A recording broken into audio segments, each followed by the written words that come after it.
Hello， 大家好，今天要来跟大家介绍一下呢，我一看就忍不住陷入的韩国真人秀实境节目《Change Days 2》交换情侣第2季。那么一开始呢，就是被这样子的节目名称呢给深深的吸引注意力啊，因为这种交换情侣的勾当啊，以往也只有在比如说日本、欧美这种在线的小电影才可以欣赏到。所以起初呢，并没有很去研究这一档节目呢究竟在干什么，直到呢越看越有感触，发现这其实并不是一个肤浅情欲的节目，而是节目组呢为观众们架设了一个现实生活中不太可能体会到的，有点游走在道德边缘的一个空间、一个机会。节目的主旨呢是找来4对年龄25至30岁，已经认识交往一段时间的素人情侣们，彼此间已然缺乏刚交往那种怦然的感觉，且伴随着不尽相同的感情问题呢，借由交换伴侣去进行约会，去探索自己在感情世界中新的可能性，弄清楚自己究竟想要什么样子的幸福形态，尝试找寻属于自己真正的幸福结局。每一对情侣呢，在旅行的最后一天，最终선택最终选择之日来临之时呢，会抉择是否与现任的男女朋友继续恋爱，还是选择离别，亦或是迎向其他形式的新开始。你知道吗？身为人类啊，其实非常能够体会人与人之间这一种相识，跟对方互相吸引、告白、交往、有新鲜感，以及交往当中的意见不合、争吵、磨合，还有从一开始心动到后来如家人般亲情的感觉。那么我呢，在这一部影片里面不太会去细讲每一对情侣的背景、交换情侣时约会的互动，也不太会去针对个人的行为去做太深入的一些评论，因为某一些人的某些行为，我不确定是不是纯粹的个人行为，还是节目组有所指示安排，去让整个节目看起来更有讨论点、争议点、高低起伏。而且毕竟是真人秀的实境节目，所以除了浴室里的淋浴间之外呢，都是有镜头架设的。那么也不禁让我由衷的佩服这一些素人们，真的。不过因为都有架设镜头，所以里面嘉宾的反应呢，可能也不是他们最真实的反应。那么截至我拍摄本支影片的今天，2022年7月25日。目前总共播出了8集，还没有完结光看到现在呢，心境上是改变很多的，感触很多，那么也有不少的启发，所以呢才想做这一支影片跟大家分享一些想法。那么我一直思考要怎么样子去呈现，我不想顺着节目播出的集数去做讲解你们有兴趣的话，还是去 Netflix 看直接看的话呢，可以观察很多人在与不同人之间做相处的时候，种种的语气上的转变、表情、微表情的变化，我觉得会比听任何一个人讲解还更能有自己的感触、心得。那么接下来我就以主题式的方式来分享这一部实境秀《交换情侣》第2季。首先，《交换情侣》这个节目的意义是什么？参加的动机是什么？显而易见会发生哪一些事情？界限在哪里？前面有提到，参与者借由交换伴侣去进行约会，去探索自己在感情世界中究竟想要什么样子的幸福形态，以及节目的最后是否选择跟现任的伴侣继续走下去。所以整整的12天里面呢，参与者呢会不断的经历自己的另一半去跟不同的对象约会。形式上最常见的就是一男一女单独出去约会。那么节目组呢会询问是否要欣赏自己的另一半与其他对象约会时互动的照片就很像是狗仔偷拍的视角那么也有团体交换情侣约会，可以眼睁睁的看着另一半如何与其他的异性互动。你知道吗？有一些行为我真的是认为有一点太 over 了，太不长眼了所以我才会觉得这一个真人秀应该不是100%的真实，可能节目里有一些比较刻意的安排，我不知道，但也有可能有一些人天生的就是比较不会看脸色，比较白目，在无形之中的种种行为呢，或许透露了自己究竟是不是一个表里不一的人比如说在自己女友也在场的时候呢，无微不至的肢体接触去教导另一名女性如何打撞球，甚至帮交换的对象拨弄头发。 I don't know, maybe 是我太大惊小怪，你们有些人可能觉得 nothing special, right？其实我自己也不确定，自己似乎也没有一个很明确的标准去界定到底交换情侣的时候呢，哪一些行为是否有越界。但既然节目的宗旨呢，就是要来宾呢去跟不同的对象约会，那么在约会的时候呢，很常见到某2个人呢确实是蛮契合的氛围上可以感觉得到，就是特别的愉快，有粉红泡泡，会互相开一些令人心动的玩笑 ，and which in my opinion is 非常的危险理性上知道，当你跟另外一个不是你的另一半呢产生这种互有好感的氛围的时候，很容易心扉就被打开了。但你知道吗？有别于上述提到的，我个人认为太 over 的那些肢体接触之外，这一种愉快的有粉红泡泡的这种暧昧的氛围，即便不是与现任的伴侣，看起来其实并不那么令人讨厌。我反而自己看都觉得嘴角上扬，很甜蜜，很舒服。我不知道是基于什么样子的原因，可能是他们终于找到了自己在一段关系之中想要的样子是什么，终于找到了跟怎么样的人相处才是比较好的。我真的不知道，你们真的有机会可以去看一下节目试着问问自己内心的想法。那么你知道吗？虽然这几对情侣之间分别有着不同的一些问题，可能没有那么的和睦，可能时常因为意见不合而争吵哭泣，甚至有想要放弃这段关系的念头。但是无论是从照片当中，还是在现场看到了自己的另一半去跟其他的异性约会互动，那一些不经意的微笑，看了之后呢，也都还是心里不是滋味，会吃醋，会伤心，会愤怒，会有很多内心的小剧场想说为什么自己的另一半在跟其他异性相处的时候呢，可以这么的开心，那么的熟识，又为什么好像呢都没有顾虑到自己的感受？即便自己也是这样子不断的跟不同人约会，即便自己知道这一个节目的性质与进行的步调就是如此，每一个夜晚与自身伴侣独处的时候呢，又会因此而产生的争执。一开始 maybe 前2集的时候，我心中难免会觉得不作死就不会死，为什么要参加这样子的节目，何必让自己这么的难受？但越看越发现这个节目的真谛就在于观众们呢，可以借由观察不同种类的人彼此之间不同的互动，情侣间遇到问题时不同的沟通方式、解决方式等等，去反思自己在感情世界中想要的是什么，去设想自己遇到各种情况时自己会有哪一些的反应，自己会如何处理，会如何追寻自己内心的声音，有勇气执行吗？诸如此类的。实境秀的来宾们透过最实际的体验，而观众们则可以共感的去感受，一样都可以透过体验去反思，去厘清自己的感情价值观，撇除掉道德底线不谈，其实是很有教育意义的节目，我觉得。那么第二个我要讲的主题呢是频率。在节目一开始的时候，在第一次的交换情侣约会，是由节目组预先帮嘉宾们做好配对，在嘉宾们刚抵达济州岛之后的不久就要求男生载着自己的女朋友去跟其他男生约会，然后再自己开着车去跟其他的女性约会。那么节目的节奏呢进行得非常的紧凑，有一对令我印象最深刻的男女是充满着满满尴尬的氛围，很多对话都没有办法成为一个 flow， 很快就会句点结束，也感觉男生比较自我幼稚，但事实是这一个男生之后跟其他女性约会的时候是那么的自然自在，幽默而不做作，有成熟的一面，且令人感到心动愉快。女生的部分呢，则是在跟大家比较熟识了以后呢，也不会那么的尴尬，而比较可以表达自己的想法。我的意思是，有些人就是比较慢熟或者是闷骚，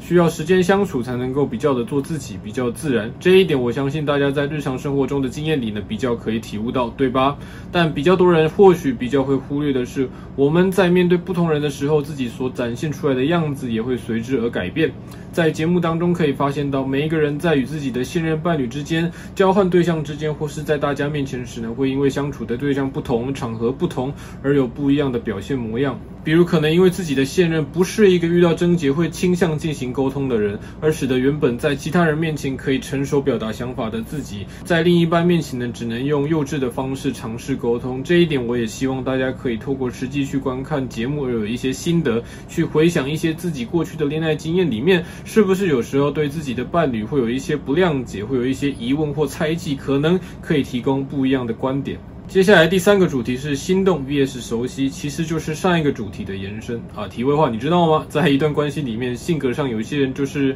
比较不善于表达就跟我现在一样很难去组织这个影片的逻辑。Anyway， 心动的感觉是什么？我认为要能有比较好的交流是一个巴掌拍不响，需要有人接话做反应。而这样子的开话题给反应的过程呢，又必须是发自内心最自然的反应，所以其实要有心动的感觉，也不能说很容易。老话一句，去看节目实际感受一下，心动的感觉出现的时候，你会知道的。看上去是非常的幸福、洋溢、甜蜜，自己也忍不住陷入那样子的情绪而露出微笑的时候呢，就是了。不过心动来临的时候要注意到是有一些情况的加深的这一种好像遇到对的人的感觉或错觉，可能是因为不久之前才跟现任的伴侣有过争执，可能是因为交换约会的对象有某一些地方填补了现任的恋人做不到的事情而产生互相比较的感觉，来一起吃现任伴侣无法吃的食物等等也有可能是因为所交换约会的对象他的个性与现任的伴侣全然相反，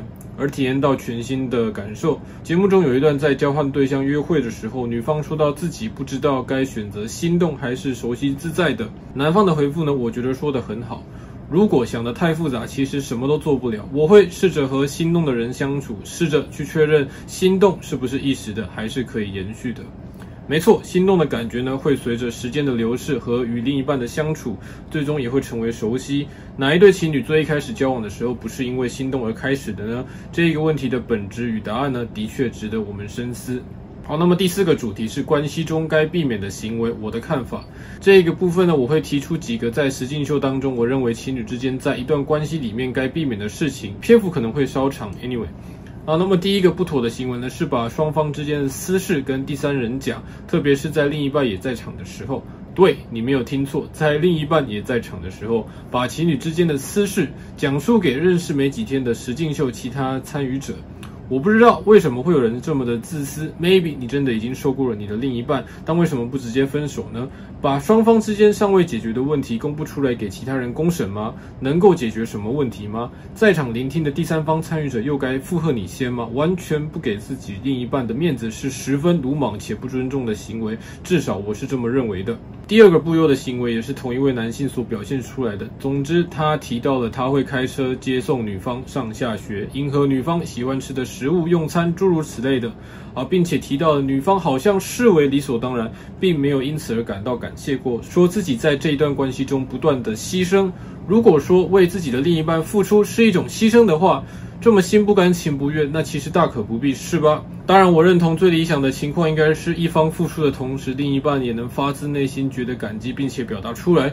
若是认为对方不感激的话，大可也彼此提出来讨论，而不是把这样子的事情讲出来，向其他人征求认同。接下来第3个不 OK 的行为，没错，依然是同一对情侣，他们提到说在一起的500多个日子里，分手又复合了30次左右不过我在猜想身边应该也有很多人跟这一对情侣一样，吵架的时候呢，就把分手挂在嘴边。分手2个字的重量呢，随着不断反复的使用，也不再那么严重了，似乎从来都没有办法真正的分手，反正直到过没几天又会复合。其实这样子的关系是很不健康的。我认为任何一对还有心想要在一起的情侣都不应该轻易的提出分手，要重视一段关系，认清关系中所遭遇的困难，并试图解决才是比较正确的心态，是吧？好，那么最后一个，也就是第4个不妥的行为呢，是所谓的遇到问题不沟通，双标又说做自己不行吗？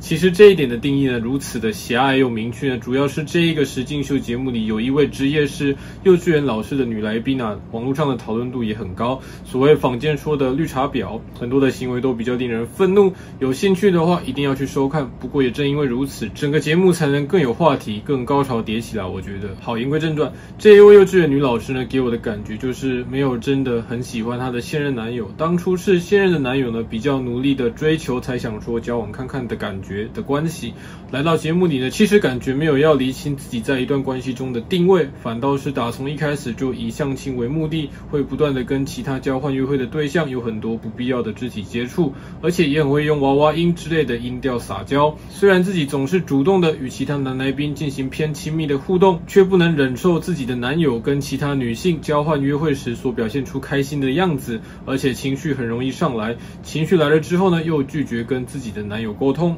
感觉已经有点冷暴力在对待男友，并且跟男友说这就是他怎么样，不喜欢吗？我整个就有一点what the很傻眼。总之呢，这一个例子就是提醒大家，有时候不要为了爱冲昏了头，虽然很难，但是要尽可能的离开一段不健康的关系，不要浪费消耗了自己的情感。OK， 我们讲完了以上4点，我认为在一段关系之中该避免的行为。接下来让我们讨论恋爱当中常见的需要思辨的议题。首先是沟通的方式，相处的模式。举2个例子